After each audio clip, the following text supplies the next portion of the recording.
제가 제일 중요하게 생각하는 문제는 29번이랑 31번이거든요.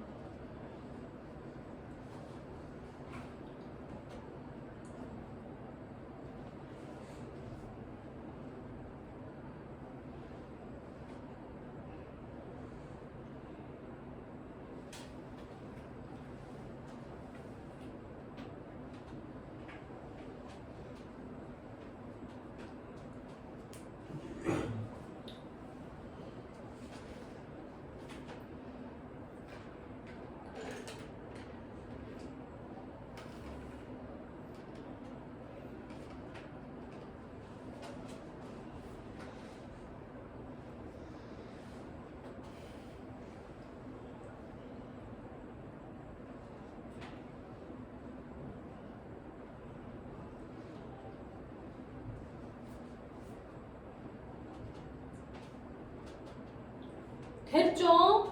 자, 그럴 때 여러분들 보세요. 29번부터 보겠습니다. 29번 같은 문제 제가 중요하다고 얘기하는 이유는 얼만큼 팩트체크 잘 해낼 수 있냐를 보겠다는 거거든요. 왜냐면 윗글에 대한 이해라고 해서 이게 내용이 있냐 없냐가 명확한 근거가 나와줘야 되거든요. 자, 보세요. 답은 실제로 4번인데요. 심의정황규칙이라고 하고 어디가 틀렸냐라고 하면 심의 나오기는 하는데 걔가 정한 게 아니죠. 관청에서 정하는 규칙이라고 나오는 거 보이세요? 명확하게 팩트체크 나오는 문항이기 때문에 소설의 맥락이랑 상관없이 그냥 내용 파악을 아예 못하면 못 푸는 거예요. 그쵸? 그래서 제가 보통 이거 틀리면 그냥 시간을 오래 들여서라도 각각 어떤 문장이 어디에 있는지 찾아서 밑줄 쳐놓으라고 해요. 그래서 여러분들이 보세요. 29번에 틀리시는 분은 집에 가셔서 소설 문제 이제 제가 앞으로 아직 지금 시험 기간에서 안 하고 있는데 한 7, 8월부터는 이거 시험으로 그러니까 숙제로 내드리거든요. 그럼 보세요. 내가 의사가 나의 증상을 진단하지 못한 것은 나의 증상이 의사 앞에서 나타나지 않기 때문이다 라고 할 때 가서 봅시다. 의사 좀 더 위에 있어. 그쵸?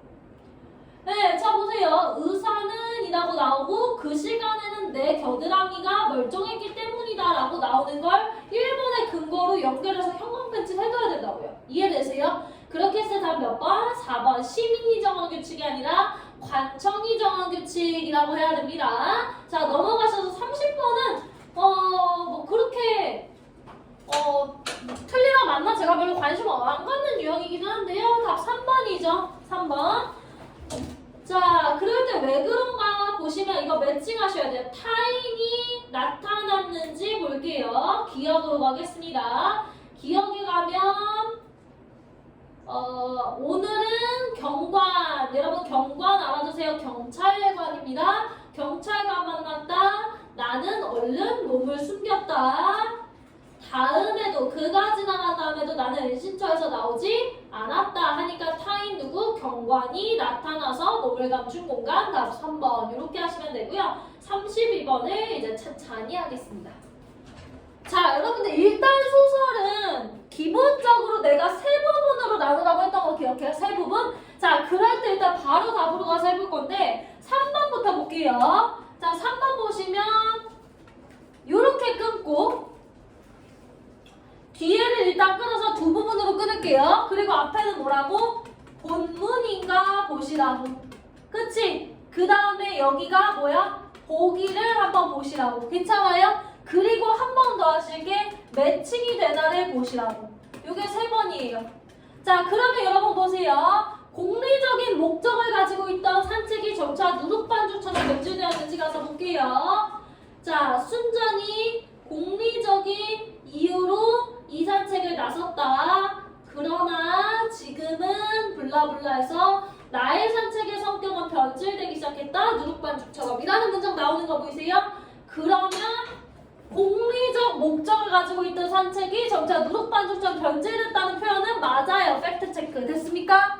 그러면 뒤에 볼게요. 요거 일단 보기 보시라고요. 보기. 그쵸? 자유의 필요성 망각이라는 말이 있나 볼게요. 자유의 필요성에 망각이라는 말이 없죠. 그쵸? 이해되세요?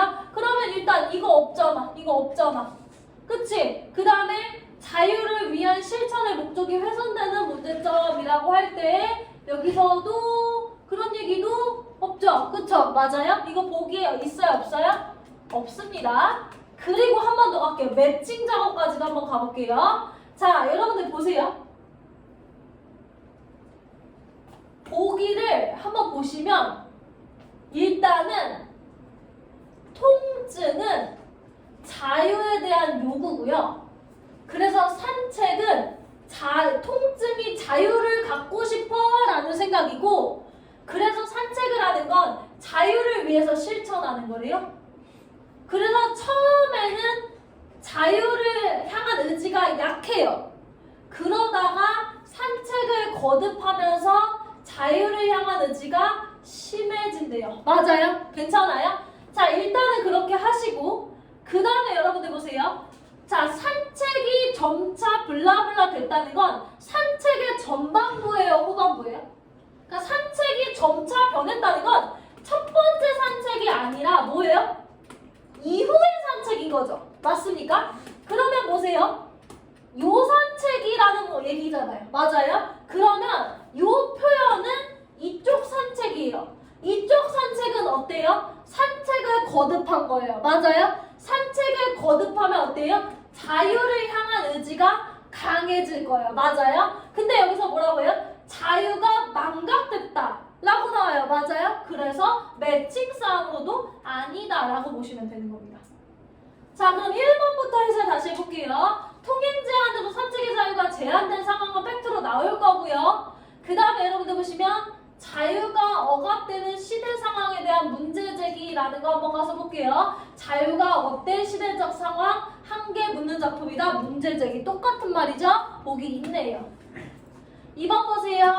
요거 아마 있었을 거예요. 자유가 절박하게 요구되었던 상황을 보여준다. 자유의 요구와 똑같은 말이에요. 절박이라는 말이 핵심이 아닙니다. 그 다음에 자유를 얻기 위해 뭐예요? 통증은 필요한 고통이다 라는 말이라고 할 때 통증은 자유에 대한 요구라고 나오죠. 그쵸? 그러면 여기 절박 여기 자유에 대한 요구 나오고, 그 다음에 자유를 얻기 위해 필요한 고통이다. 자유에 대한 요구니까 자유를 얻기 위해 필요한 요구 고통은 요구랑 그대로 연결되는 거죠. 자, 그래서 여러분 3번은 이거 아예 없고, 산책이 점차 변질됐다는 건 두 번째 산책, 후반부 산책을 얘기하는데, 후반부 산책에서는 자유를 향한 의지가 심해지니까 자유가 망각된다라는 말 낼 수 없다까지 내시는 거죠. 자, 괜찮으시죠? 나머지 뭐 보시면 심화되었다 여기 나오고요. 그 다음에 뭐 한계에 대한 인식이다, 한계 묻는 작품이다, 뭐 이렇게 나옵니다. 답 몇 번? 3번 나와주시면 되겠네요. 자, 그 다음에 고전시가 하고 마무리 짓겠습니다. 자, 여러분 가랑 나랑 어떤 남자인지 써놓으세요. 가랑 나가 어떤 남자인지 복습 써놓으세요.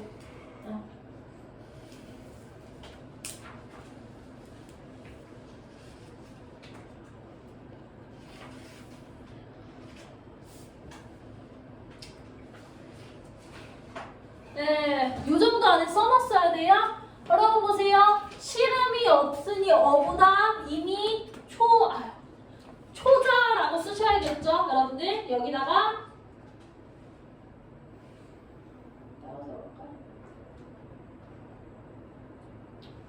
예, 가 같은 경우에는 보시면 시름 없다, 어보다 하니까 초자라고 써주시고요. 맞죠? 두 번째 여기 보시면 술병, 범, 놀자 이렇게 나오죠. 그쵸? 맞아요. 이것도 뭐예요? 초자라고 써주시면 되겠네요. 맞아요? 자, 그러면 여러분 어디로 가시냐?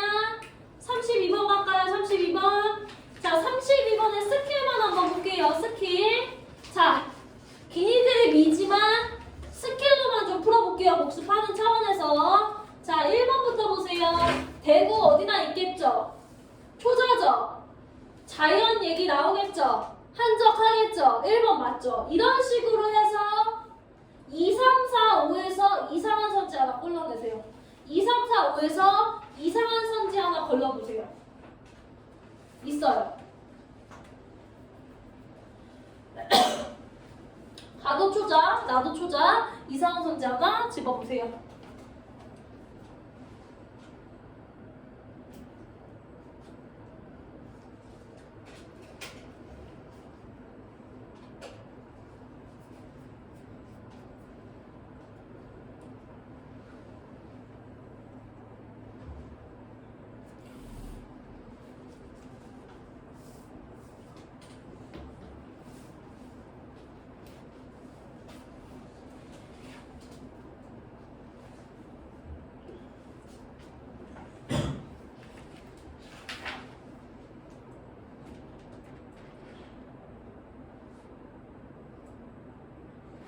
자, 됐을 것 같습니다. 두현아, 30위원에 몇 번 나와요? 어렵지만 해봅시다. 뭘 것 같으세요?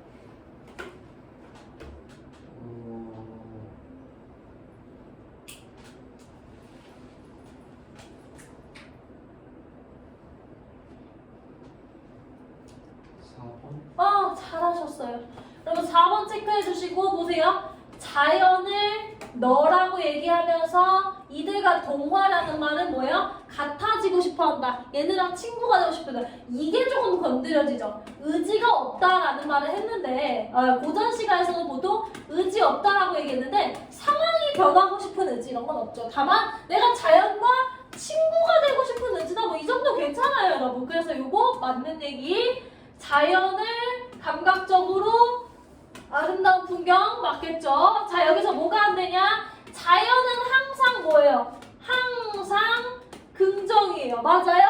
근데 그걸 왜 인식의 변화를, 그러니까 뭐예요? 자연을 다르게 봐라 라는 뜻이에요. 자연을 다르게 봐라. 근데 자연은 항상 긍정이니까 자연에 대해서 인식의 변화를 촉구가 요구한다라는 뜻이거든요. 아니죠. 5번은 뭐예요? 화자가 자긍심이 뭐다? 기분 좋다. 나 지금 되게 자신감 넘친다 라는 거니까 맞을 겁니다. 다음 몇 번? 4번. 자연에 대해서 변화, 생각의 변화가 있을 필요 없습니다. 자연은 처음부터 끝까지 긍정어기 때문에. 맞습니까? 그 다음에 여러분들 어디로 가시냐? 33번 보세요. 자, 33번은 여러분들 스스로 A랑 B만 보세요. A랑 B만 해석하시고 33번 풀어보세요. A랑 B만 읽으세요. 다른 거 읽지 마세요. A랑 B만 읽고 33번 풀어보세요.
봅시다. A 볼게요. 9번 보면 다 필요 없어요. 물이 있고요. 돌아보니까 산이 있고요. 10장 홍진하죠. 홍진이 세모 아니겠습니까? 맞죠? 요거 알아두시기 뭐라고 했어요? 속세라고 얘기했고요. 속세는 가렸대요. 그리고 강호는 좋은 거. 자연의 월, 달이, 백색이니까 무심은 알아두는 게 좋습니다. 무심이라는 건 걱정이 없다, 고민이 없다 이런 뜻이에요. 그러면 나 물과 산 보고요. 정치 가려져 있고요. 자연에서 달 뜨니까요. 걱정 없어요 라는 뜻이겠죠? 그러면 A로 가겠습니다. A 가셔서 A에서 절대적 존재. 여러분 이거 뭐예요? 신. 신 나오면 뭐 나와야 돼요? 조물주 나와야 되는데 여러분들 초자는 알아두면 좋죠. 여러분 오늘 쪽지 시험에서 배웠죠. 쪽지 시험에서 그 선왕 배웠죠, 그쵸? 선왕이 뭐였어요? 민속. 잠시만요.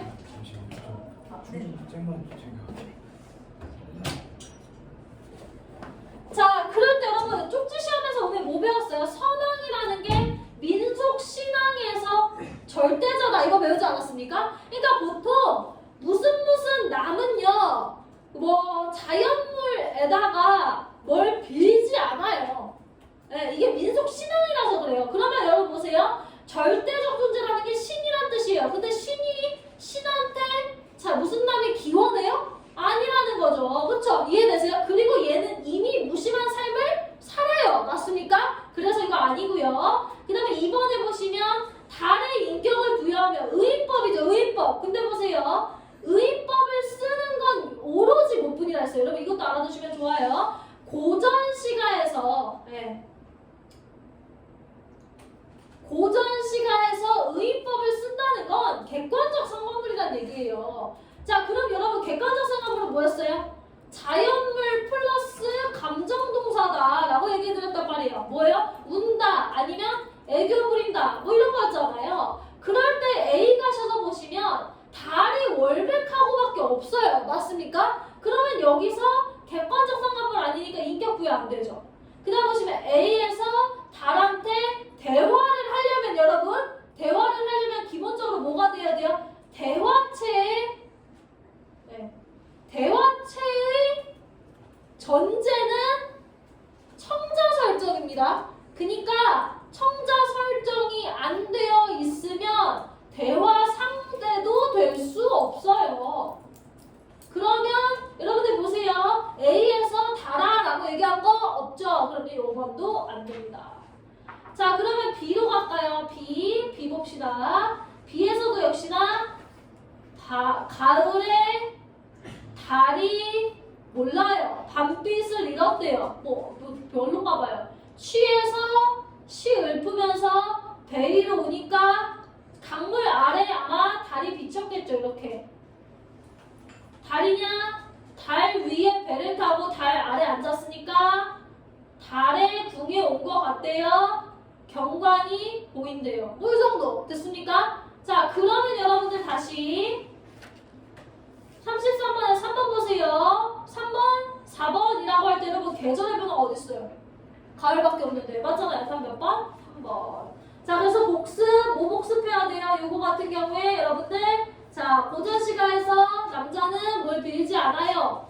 그래서 1번에서 절대적 존재면 신인데 신으로 인식하고 기원하지 않습니다. 그 다음에 뭐라고요? 인격 부여라고 하면 객관적 상관물이다. 맞지? 얘기해드렸어요. 자, 됐죠?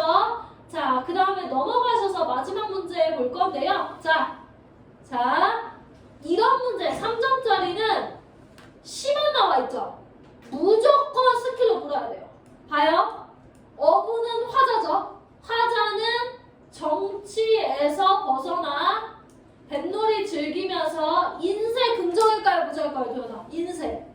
그쵸? 부정의 근심과 싫음을 다이고 한가로움을 추구라고 한다. 맞아요? 아니에요? 1번. 괜찮죠? 선지? 2번 보세요.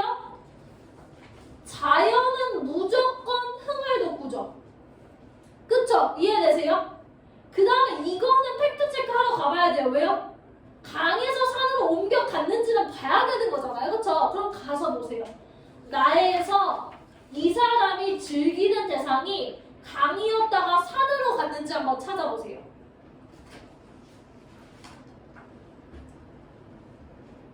자, 보세요. 여기 보시면 푸른 물풀 위로 강풍이 일어서 앞산이 뒷산처럼 보인대요. 맞아요? 그럼 처음부터 끝까지 이 사람 뭐 봐요?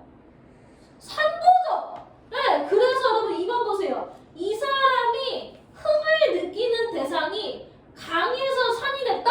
아니에요. 처음에 앞산이었던 게 뒷산으로 되니까 처음부터 끝까지 뭐예요? 산만 보고 있어요. 답 몇 번? 2번.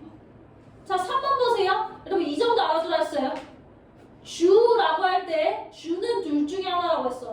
주 뭐랑 뭐 중에 하나일까?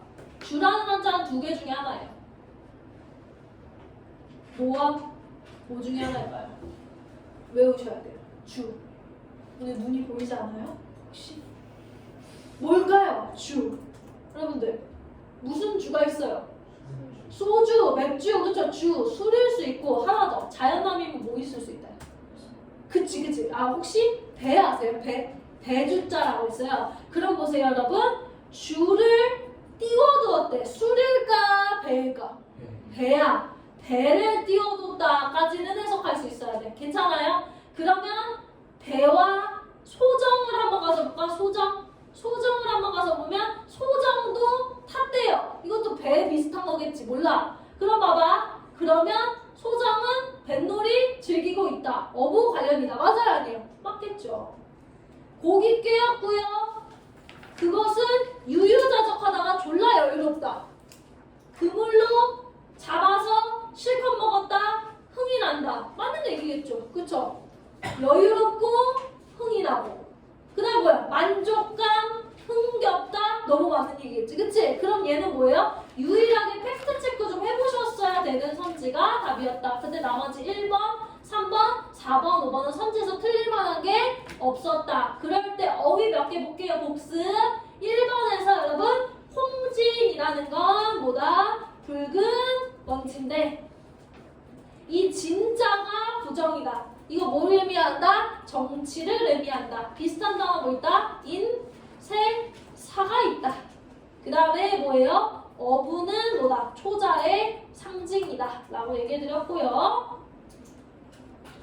그 다음에 여러분 주는 아까 얘기했죠? 주는 뭐다? 술주자와 배주자가 있다. 이거는 뭐다? 동사 가지고 파악해야 된다. 이게 먹었다라고 하면 술이고요. 띄웠다라고 하면 배입니다. 자, 그 다음에 여러분들 4번에 유유자적이라는 말 알아두시면 좋은데요. 여유로운이라는 뜻이에요. 여유로운. 그 다음에 뭐 아시나? 흥취는 즐거움이라는 뜻이겠죠. 즐거움이라는 뜻이고요. 그 다음에 자족감은 알아두시면 좋죠. 5번에 자족감은 만족감이라고 해서 보통 초기자감이 할 수 있는 말이다 라는 것까지. 괜찮으세요? 이해되세요? 여러분들 죽어가지 마시고요. 자, 이제 순특강 피세요. 네, 더 이상 했다가는 죽을 것 같아요. 이제 필기를 열심히 할 생각을 해봅시다. 자, 수능특강 현대소설 4 피세요. 수능특강 현대소설 4 피시고요. 오늘 좀 일찍 끝날 수도 있겠어요. 왜냐하면 필기 요구한 것만 해결하면 끝이거든요. 그래서 177페이지 피시면 되겠습니다. 177페이지. 약식에서 나올 법한 거 수능에서는 나오면 그냥 풀어야 돼요 여러분들. 근데 약식에서는 나올 법한 게 아예 정해져 있어서.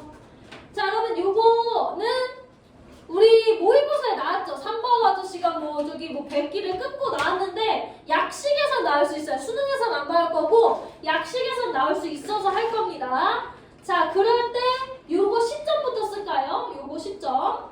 요거의 시점은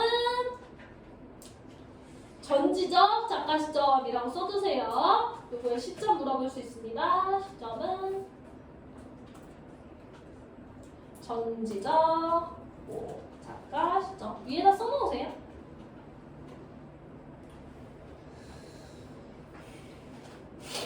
자, 그 다음에 여러분들 보시면 여기서 저기 자식들 다 잡혀가는 거 아시죠? 자식들 다 잡혀가고 나서 그 다음에 보면 곡성이, 이거 체크하지 마세요. 곡성이 마을이 발칵 뒤집혀요. 왜 그러냐면 첫다리가 뭐로 와요? 죽어서 오거든요? 그쵸? 체크하지 마세요. 그런 거 가지고 이제 그래서 여기 같은 경우에 쭉 가시면 순녀가 첫다리의 딸이에요 여러분들. 근데 순녀가 순녀가 첫다리 와이프고 대열이가 첫다리의 아들이거든요. 근데 걔가 엄마한테 엄마 어디가? 그때 읍내 간대. 이게 읍내에 왜 가냐면 사망신고하러 가는 거거든요. 사망신고하러. 근데 지금 보시면 읍내가 먹고 이러면서 여기 부분 보시면 애기가 되게 요 부분만 체크하세요. 요 부분. 요거는 삭제. 요거 엄마야 우리 어이간호 이거 읍내 간다. 읍내가 먹고 이 부분 여기 체크하시고요. 여기다 뭐라고 쓰시냐면 아이의 천진만 그러니까 순수 이렇게 쓰시면 돼요.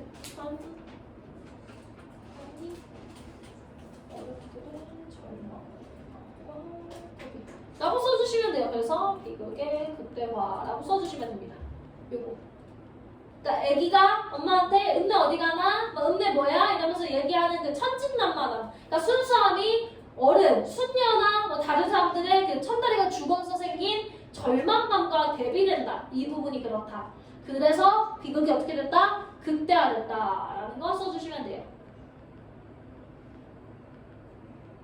별로 안 중요한 건 제가 녹색으로 체크해드릴 거고요. 졸라 중요한 거 이거 시험에 무조건 나온다는 거는 빨간색으로 해드릴 거예요. 네. 그냥 여러분은 구별하시지 마시고 다 암기해 두시되 저는 구별할 거예요. 왜냐면 알아둬야 되니까. 그래가지고 사람이 죽었잖아요, 여러분. 사람이 죽고 나서 여기 보시면 저녁에 노을이 타고 벌건 불길이 나고 강물이 꽃자주색이고 불어오는 바람도 붉은색이다라는 부분 이게 자연환경이거든요. 근데 이 자연현상이 피비린내와 연관되게끔 나와요. 그래서 이걸 뭐라고 하냐면 죽음의 참상. 그러니까 뭐냐면 이런 무서운 모습의 시각화 아니면 색채화라고 써주세요. 그러니까 뭐냐면 붉은색으로 얘기하잖아요. 그래서 이렇게 만약에 시험에서 어떻게 나오냐면 자연현상을 통해 죽음. 그러니까 이 화살표를 쓰지 마세요. 화살 자연현상의 비극.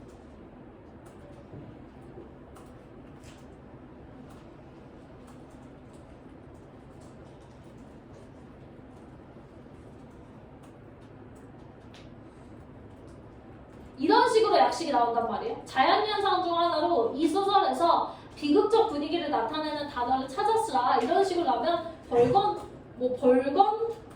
불길이나 아니면 꽃자주색 강물 아니면 붉은 빛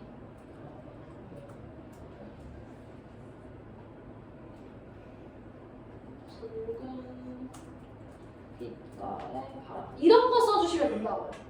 이게 막 두 어조로 써라 이렇게 나오거든요. 그러면 이렇게 써주시면 돼요. 이렇게. 그래서 자연현상 중 하나, 이게 시험에 나오는 어휘예요. 자연현상 중에 하나로 비극적 분위기를 나타내는 단어를 좀 찾아 써라. 죽음에 관련된 단어를 찾아 쓰라. 이러면 벌건불길, 꽃자주색 강물, 붉은 빛깔의 바람 쓰거나 불길, 강물, 바람 써도 상관없는데 더 정확하게 쓰려면 이렇게 쓰는 게 맞죠. 괜찮으세요? 그래서 시험에 나오는 문장이 이 문장이다. 라는 거. 문장으로 쓰라고 할 수도 있고 어휘로 쓰라고 할 수도 있어요. 그거에 맞춰서 쓰셔야 됩니다. 자, 그 다음에 하나 더. 네모 반듯한 상자가 이게 유골함이에요. 유골함.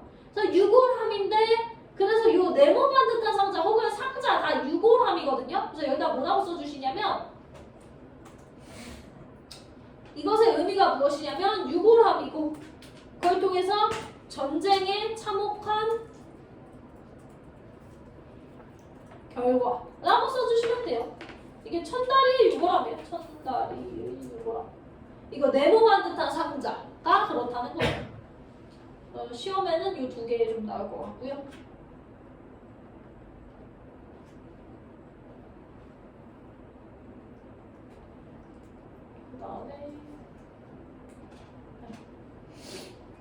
그 다음에 보시면 여기에 까만 그림자 두 개가 아시지만 그 마을 청년들 잡으러 온 총을 맨 놈과 양복쟁이잖아요. 요 사람들은 묶어두시고요. 이렇게 아래 위로 좀 이렇게 묶어서 뭐라고 쓰시냐면 이거 시험에 안 나올 것 같은 그러니까 나오지만 뭐 꼭 넣어두는 건 아니지만 마을 사람을 징병하러 온 존재 국가폭력의 하수인이라고 써주세요. 그러니까 국가폭력의 하수인 누구냐라고 하면 뭐 하수인을 의미하는 거 까만 그림자 두 개라고 하셔도 되고 총맨 사람과 양복쟁이 이렇게 쓰셔도 된다는 거예요. 네. 마을 사람들을 징병하러 온 존재 그리고 그들은 의미하는 바가 뭐냐? 국가폭력의 하수인이라는 게 그러니까 뭐예요? 징병을 하러 오는 똘마니다, 똘마니다 뭐 이런 뜻이에요.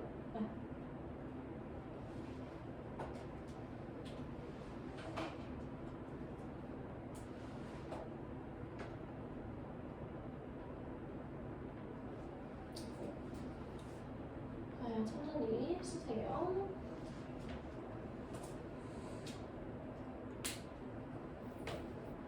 그 다음에 저기 천달 그래가지고 저 삼방 아저씨가 개빡쳐가지고 길을 끊잖아요. 강길을 끊어버리거든요. 그래서 요거 강길을 끊어버린 것이다 라는 부분에다가 요것을 상징하는 바는 뭐냐? 외부의 폭력, 징병이 마을에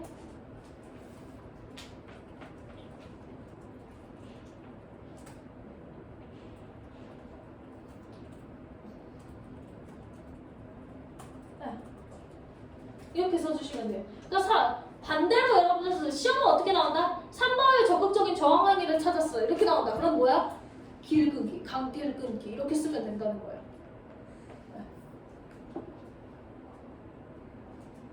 아마 수능에 안 나올 거예요. 모의고사에 나왔던 작품은 수능에 나오지 않습니다. 다만 약식 논술 때문에 하는 거예요. 아시죠? 네.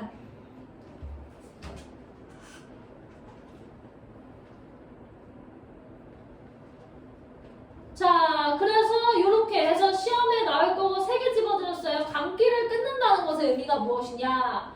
그 다음에 네모반 듯한 상자는 뭐다? 뭐 전쟁의 참상, 폭력을 의미하는 거다. 그 다음에 그것을 자연현상으로 의미한 건 뭐냐? 이렇게 3가지 알아둬야 되고요. 그 다음에 좀 덜 중요한 거는 요거랑 그 다음에 요거, 요 위에 것까지. 그쵸? 그리고 이거 시점 뭐다? 전지적, 작가, 시점이다. 까지. 괜찮으십니까? 네, 넘어가셔서 현대소설 5로 오십시오.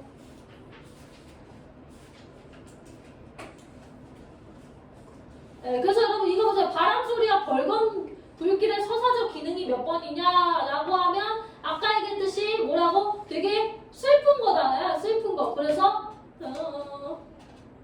네, 요거 뭐 1, 됐어요. 풀죠.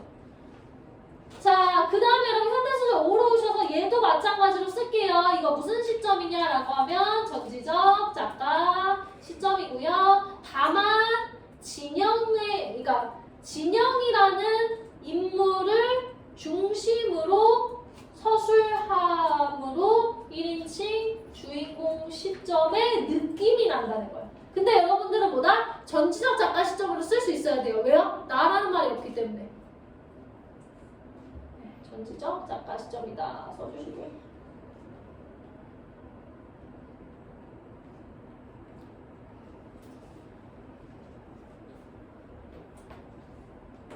천천히 쓰세요, 여러분들. 오늘 요거 하고 하나 더, 곧 현대소설 6까지만 하고 집에 갈 거라서. 자, 그 다음에 여러분들 보시면 여기 체크하시고요. 보세요. 문장이 짧아요. 한여름 내내 진영은 알았다. 뭐뭐 했기 때문이다. 뭐뭐 하는 것이다. 배탈이 났다. 문장이 좀 짧습니다. 짧게 끊어져요. 그래서 이거를 뭐라 하냐면 짧은 문장의 나열이라고 하고요. 그 다음에 빠르게 번져가는 진영의 병을 속도가 함께 전달이라고 써주시면 돼요. 진영이에요, 진영.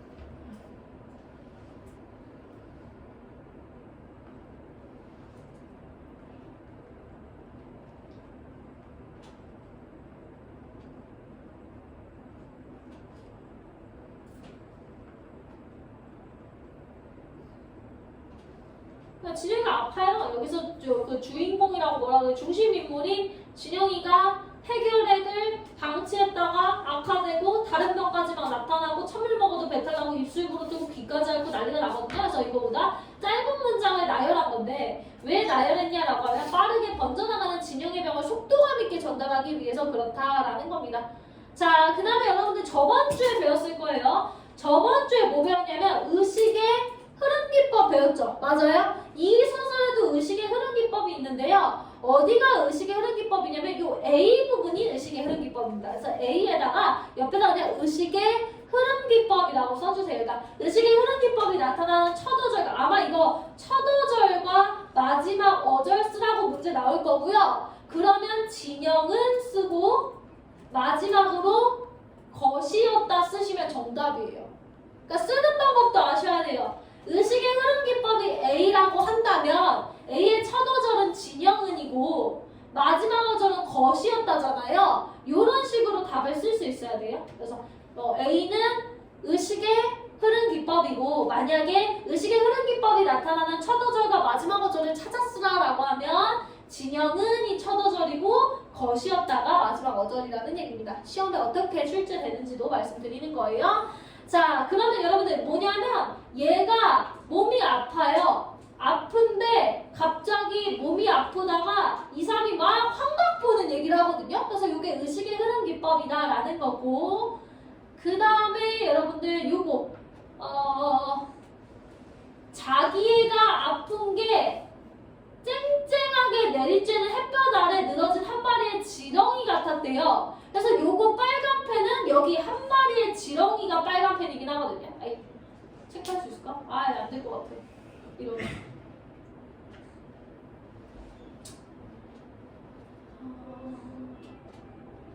그래서 여러분들 여기 쨍쨍하게 내리쬐는 햇볕 아래 늘어진 한 마리의 지렁이 같은 생명이었다. 무슨 법? 직유법 얘기하고 있고 그 다음에 진영의 육체적 고통을 묘사하는데 시험에서 나올 건 진영의 육체적 고통을 묘사하는 하나의 단어를 찾았으라라고 하면 지렁이 찾았을 수 있어야 된다는 거예요. 지렁이. 그래서 지렁이는 빨간 펜이에요. 또는 지렁이 또는 한 마리의 지렁이라고 하는 것까지. 그러니까 이게 몇 어절로 쓰냐에 따라 달라요. 세 어절로 찾았어라 하면 한 마리의 지렁이라고 쓰시면 되고 한 어절로 쓰라 그러면 지렁이라고 쓰면 되고 어쨌든 핵심어는 지렁이가 들어가야 돼요. 그래서 뭐뭐 같은은 직유법 이 문장은 진영이의 육체적 고통 아프다고 했잖아요. 아픈 걸 묘사하는 건데 그럴 때 시험에서 뭐라고 낸다? 진영의 육체적 고통을 나타내는 자연물을 뭐 하나 쓰라 하면 지렁이 쓸 수 있어야 된다는 겁니다. 자, 그 다음에 여러분 요것도 보시면 조각이 뭐뭐뭐뭐 요거 무슨 법? 열거법 하나 써줄까? 이거 빨간색 아니고 초록색이에요. 열거법이라고 써주세요. 요거 열거법.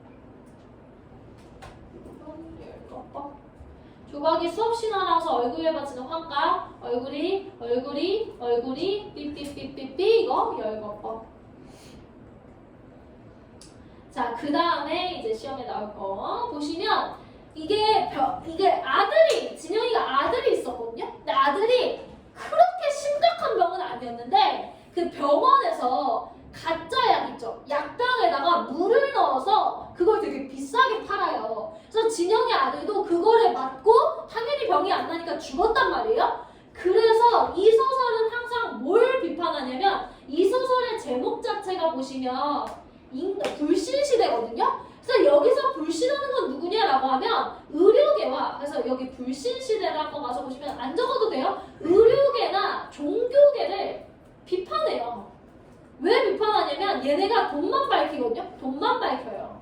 이걸 뭐라고 하냐면 배급주의라고 하는데 그래서 뭐라고요? 진영이의 아들이 제대로 치료받지 못해서 죽어요. 그 다음에 진영이 아들이 죽고 나서 그 절에다가 아이의 위패, 그러니까 아이의 제사상을 차려줘요. 그러면서 엄청난 돈을 기부하거든요.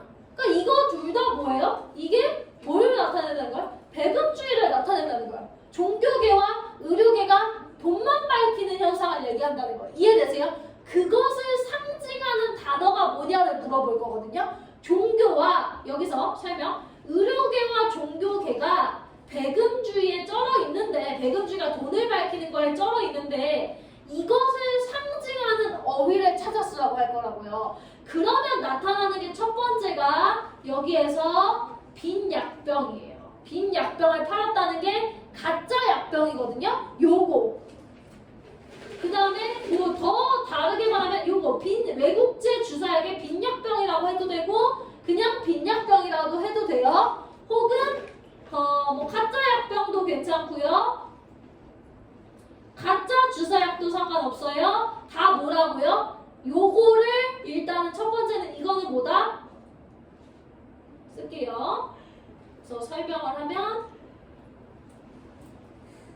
돈만 밝히는 의료계 혹은 돈만 밝히는 을 뭐라고 한다? 배금주의적 의료계를 모습을 모습이라고 써주시면 되겠네요. 그러니까 돈만 밝히는 의료계의 모습을 상징하는 시어를 그러니까 뭐 단어를 찾아 쓰라면 주사약, 약병, 가짜 주사약, 가짜 약병 뭐 어떻게든 쓰면 돼요. 이해되세요? 괜찮아요? 요게 그렇다라는 거 요거는 시험에 나올 겁니다. 그래서 의사들이 아까 상인 따위 같아서 해서 이거 맞고 저 아들이 죽어요. 진영이의 아들이 죽습니다. 죽어요.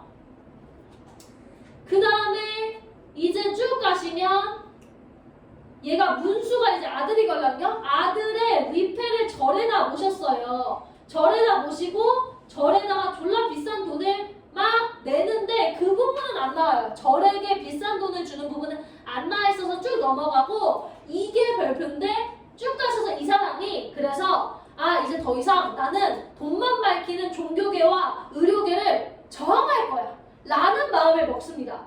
그래서 뭐 하냐면 문수의 사진과 위패를 절에 모셔놨었잖아요. 그것들을 어떻게 하냐면 불태워요. 체크. 그러면서 뭐라고 하냐면 내게는 아직 생명이 남아있다. 저항할 수 있는 생명이까지 연결. 요 세 개 연결. 자, 요 세 개가 의미하는 바가 뭐냐? 이게 아마 시험에 무조건 나올 것 같은데 일단은 이거 처음에 문수의 사진과 위패를 불태우는 행위 있죠? 이거는 첫 번째는 죽은 아들이 문수죠. 문수. 아들에 대한 기억을 단절하겠다는 의지고요. 두 번째는 자신을 속인 의료계나 아니면 종교계라고 말씀드렸죠. 세상에 대한 저항과 현실 극복 의지를 보여준 겁니다. 이게 아마 시험에 나올 거예요.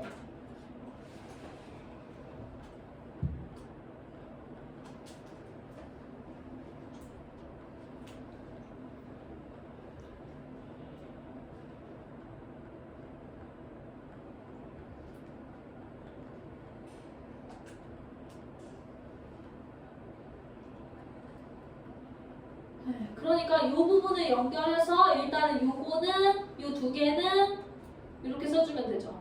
요거는 죽은 아들을 기억을 이제 잊어버리겠다. 내가 여기서 벗어나겠다. 이 슬픔에서 벗어나겠다. 라는 거고요. 자기를 속인 거에 대한 저항, 극복 뭐 이런 거 써주시면 됩니다. 자, 그러면 마지막 그렇지 내게는 아직 생명이 남아있다. 항거할 수 있는 생명이는 2번에 관련된 거예요. 2번에 대한 것을 이렇게 한 줄의 얘기로 하는 겁니다. 내가 항거할 수 있겠다. 어디 항거하겠다? 자기를 속인 세상에 대해서 항거하겠다 라고 봐주시면 돼요. 그러니까 요거 1, 2번이 여기, 그 다음에 요게 2번 이렇게 봐주시면 돼요.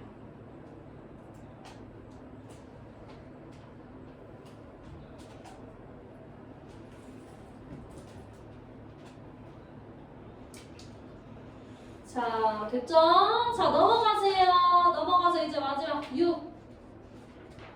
자, 6은 뭐 쉽습니다. 6 같은 경우에는 여러분들 일단은 여기 제목 관부 연락선부터 갈 건데요. 이렇게 길어.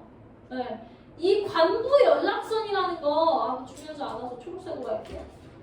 여러분들 관부 연락선은 연락하는 관과 그 다음에 그러니까 뭐냐면 정부와 일반인을 연락하게 해주는 연락선이라는 뜻인데 이 소설에서 관부 연락선은 그러니까 이 공간의 의미를 알아두셔야 되는데 첫 번째는 뭐예요? 교통선이에요. 교통선. 근데 두 번째는 이 공간에서 뭐 하냐면 민족 내 분열이 일어나요. 무슨 분열이 일어나냐면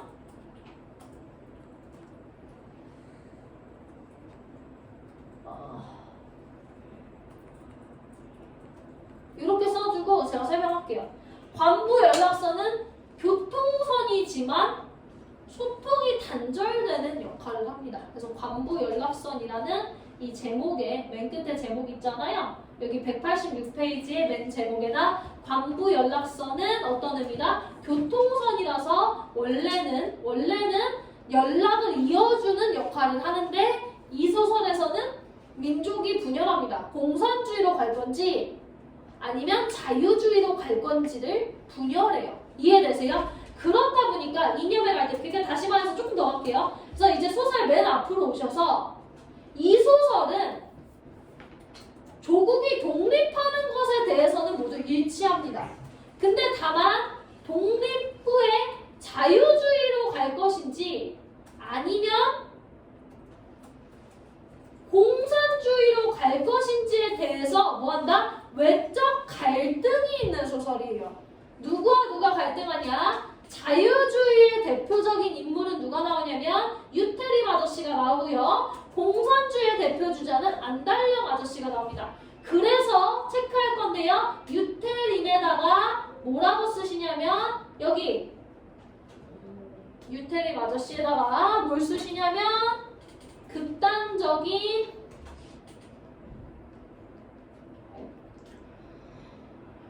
이념을 지향하시는 분이에요. 별로 안 좋아하시고요. 일단 그러니까 민족주의, 그러니까 민족이 짱이다. 그 다음에 휴머니즘, 사람을 보살펴야 된다를 지향하세요. 그리고 작가의 분실입니다. 여기까지 써주세요.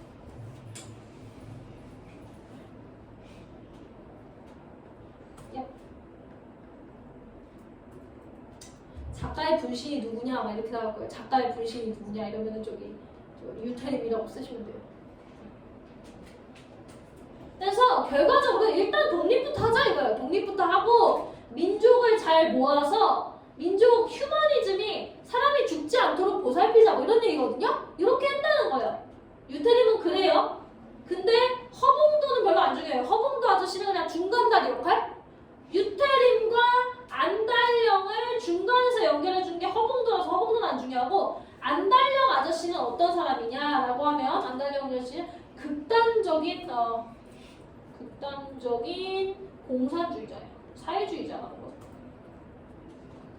대인 이념을 위해 개인 희생 감수해야 한다고.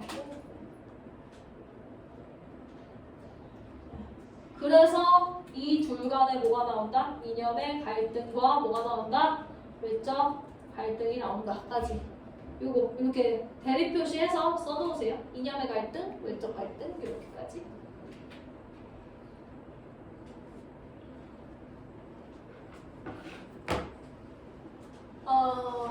네, 천천히 쓰세요.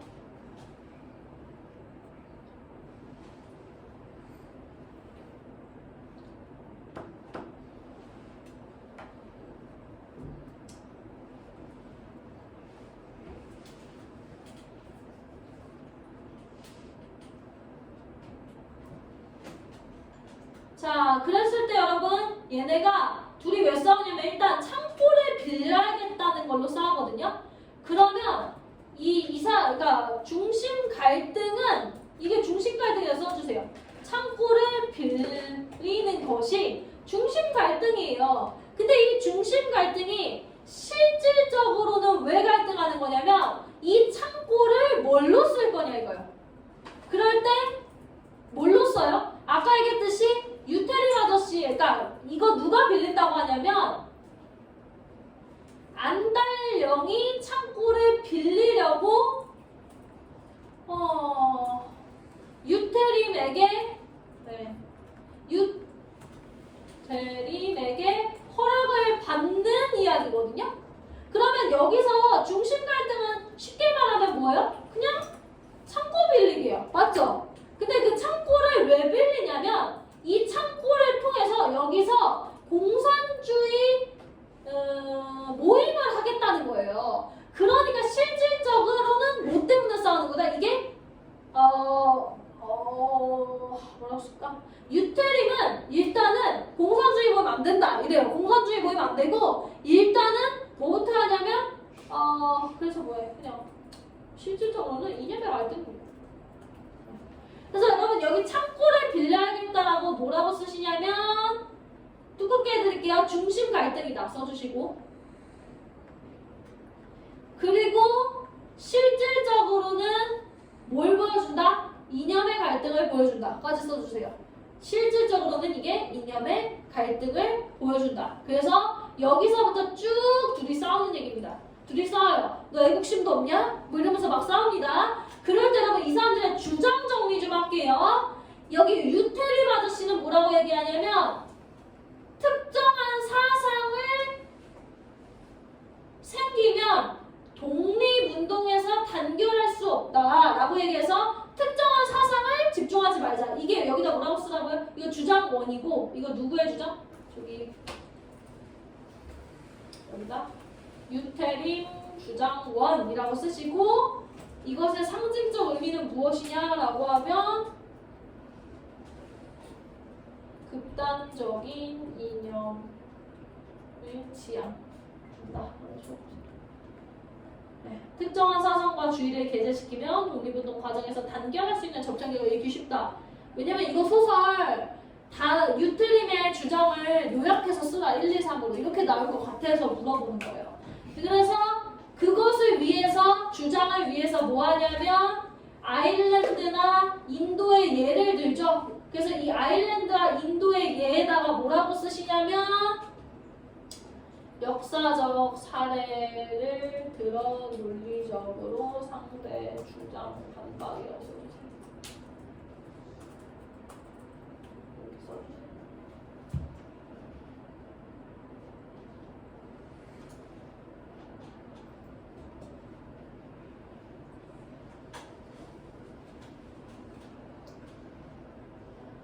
그 다음에 일단 천천히 쓰세요.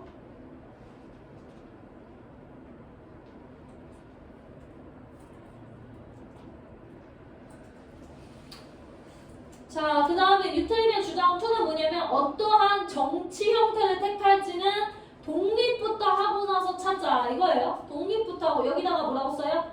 유태림의 주장 2보다 저기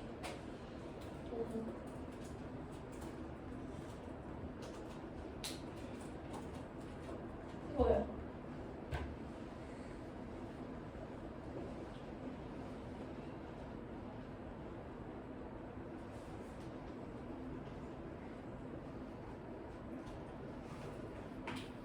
네, 그 다음에 여러분 세 번째 주장 좀 뒤에 있어요. 세 번째 주장은 뭐라고 하냐면 여기 친구들의 생명이 중요하오 여기는 쓰시고 유태림의 주장 3는 아까 얘기했듯이 휴머니즘이에요. 휴머니즘.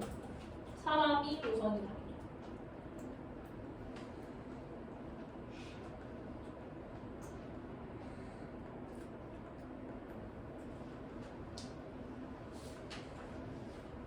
자, 그러면 반대로 이제 안달령 아저씨 나와야겠죠. 안달령의 주장부터 갈게요. 안달령의 주장은 어디로 가시냐면 여기. 여기 아니다. 잠시만요. 공산주의로서 여기다. 요거. 공산주의로서 무장하지 않는 그 공산주의 안 하면 독립의 결과를 타인에게 뺏기게 될 것.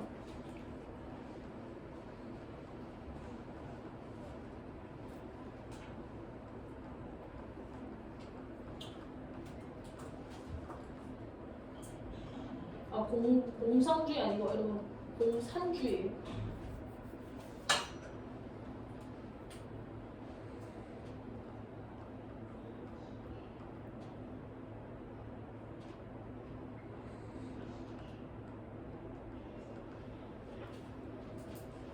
자, 그 다음에 두 번째 주장으로 갈게요. 안달령의 주장 두 번째는 맨 밑으로 가시면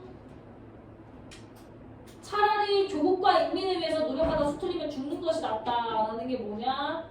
네. 안달령의 주장 2는 아까 얘기했듯이 대의, 인형, 위해, 개인이, 셈을, 감수해야 이라고 써주시면 돼요. 또 쓸까요? 요거까지.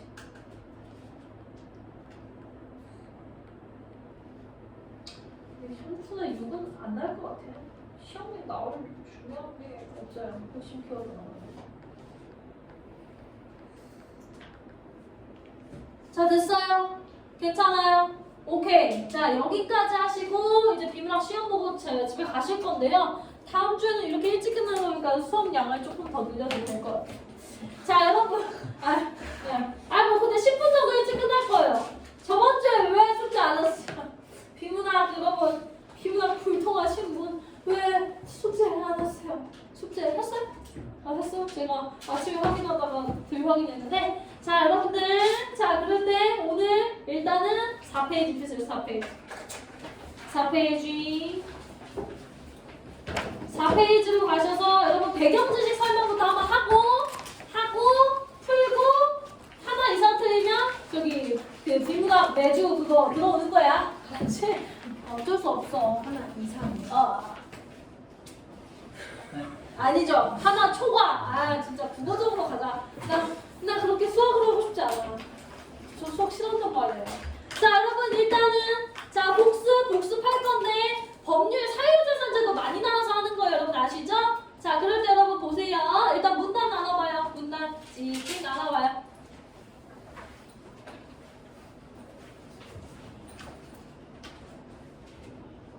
자, 복습하셨죠 여러분? 자, 재산을 무상으로 이전하는 거, 돈 안 받고 이전하는 거. 이거는 두 가지가 있어. 첫 번째가 뭐 있어? 상속이 있고 두 번째가 뭐 있어? 유증이 있어. 여러분들 복습해야 돼. 상속은 뭐야? 죽으면 자연스럽게 상속인에게 가는 거, 그치? 근데 유증은 죽을 때 하는 거 아니야, 그치? 살아있을 때 내가 쟤한테 줄게 하고 의사표현하는 겁니다. 괜찮아요? 자, 그럴 때 여러분 이것도 알아두면 좋아요. 법률에서 상속해주는 사람을 뭐라고 할까요? 상속인이라 해요. 상속을 받는 사람을 뭐라 하냐? 피상속인이라고 해요. 괜찮아요? 그럼 이거 어휘 잘못됐죠? 피라고 가야 돼요. 맞아요? 그러니까 여러분 보세요. 그러니까 상대방은 항상 법률에서 피자 붙입니다. 그럼 보세요. 매도인이라는 말의 반대말 매수인이라고 할 수 있죠. 그쵸? 근데 그렇게 안 쓸 수 있어요. 뭐라고 쓸 수 있어요? 피매도인이라고 쓸 수도 있어요. 피라는 말은 무엇이다? 그것의 반대 사람을 얘기한다. 그럼 여기도 마찬가지죠. 유증을 해주는 새끼는 뭐야? 유증인이겠죠. 그러면 이것의 반대말을 뭐라 한다? 피유증인이라고도 하고요. 하나 더 받는다가 받을 숫자 써서 뭐라 해요? 수증인이라고도 합니다. 상속인은 그딴 말 없어요. 그냥 피상속인밖에 없어요. 괜찮아요? 이해되세요? 자, 그래서 여러분들 그 첫 번째 뭉텅이에 저기 5번째 줄 볼까요? 사망하면 상속. 근데 오늘 배울 건 뭐야? 유류분제도예요. 여러분 유류분제도 기억하고 계세요? 이거 뭐야? 유류분제도는 자, 네, 유류분제도는 유증과 같이 생각해야 돼요. 우리 아빠가 이쁜이, 제가 이쁜이라고 저희 교수님도 하는데 이쁜이면 바람핀 여자예요. 바람핀 여자. 이쁜이한테 전 재산을 다 주기로 그 유언장을 썼어. 유언장을 쓰고 죽었어. 그러면 유언장이 우선이에요, 여러분들. 그럼 어떻게 돼요? 전 재산이 이쁜이한테 가. 그치? 근데 자식인 나는 너무 억울해. 그랬을 때 뭐라고요? 국가가 원래 피상속인에게 최소한으로 인정해주는 재산의 비율이 뭐다? 유류분이다. 그러니까 뭐냐면 보통 비율은 뭐 0.5%?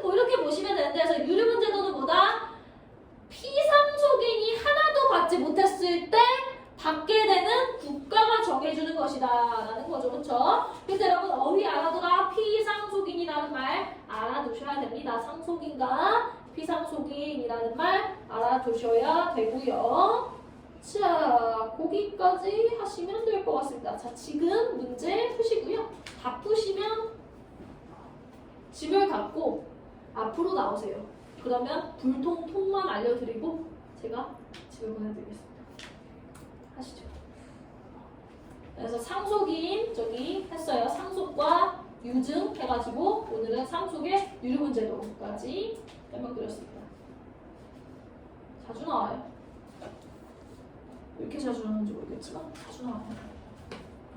꼼꼼하게 푸세요.